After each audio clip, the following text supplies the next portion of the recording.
Ladies and gentlemen, Grace Lee.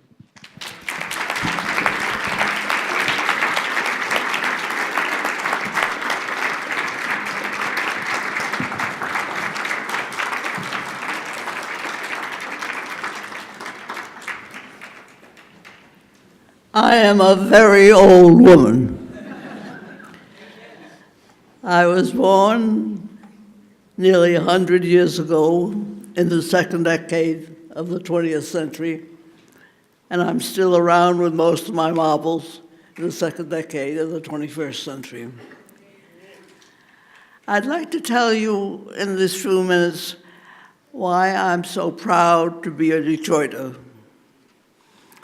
I came to Detroit in 1953 in the month of June, which is the most wonderful month in Detroit. Everything was so green, I could scarcely believe it. The trees were so huge, and the squirrels were so frisky. It was a time when there were still 2.5 million people in the city. The Chrysler Jefferson plant where Jimmy worked employed 17,000 workers. Packard had not yet moved to Wisconsin. So if you threw a stone up in the air, the likelihood was that on its way down, it would hit an auto worker. But before long, between high tech and the departure of white people to the suburbs, taking their taxes with them, thinking that we would die. Before long, Tokyo and Berlin started producing cars again, and Detroit was no longer the auto capital of the world. We began to have a lot of abandoned houses and empty lots.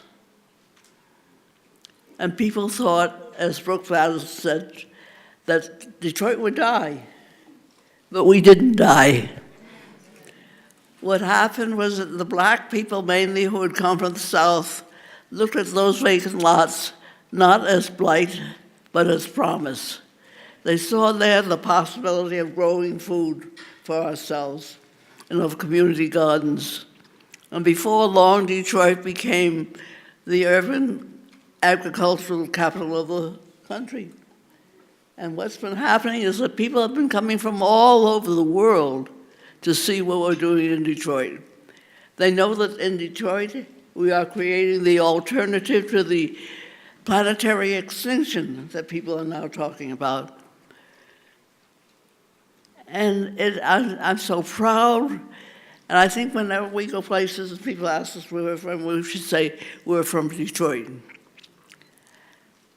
In a few weeks, a geographer from the University of Utrecht is coming here with his students so they can visit what we're doing here and so that he could begin writing a book about Detroit as a city of hope for the 21st century.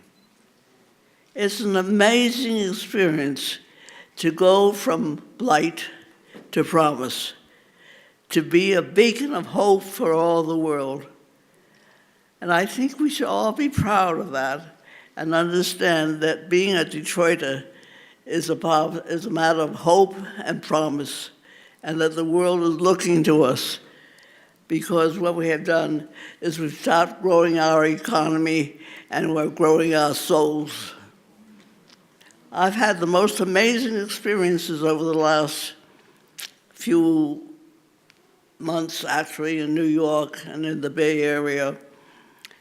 People are looking for a kind of spiritual leadership, and they think they can find it here in Detroit, where we're creating a post-industrial society, because the devastation of the industrial society has demonstrated that we have to go into the future and not back to the past. When we talk about comeback, we don't mean going back to the past. We mean going into the future. And that's what people are looking for, a new future. I think it's that road. Anyway, I'm glad to be here. I think it's wonderful that we have this opportunity to come together and think about the past and how we are creating community here in Detroit, and we're creating a post-industrial society that can save the planet. So thank you.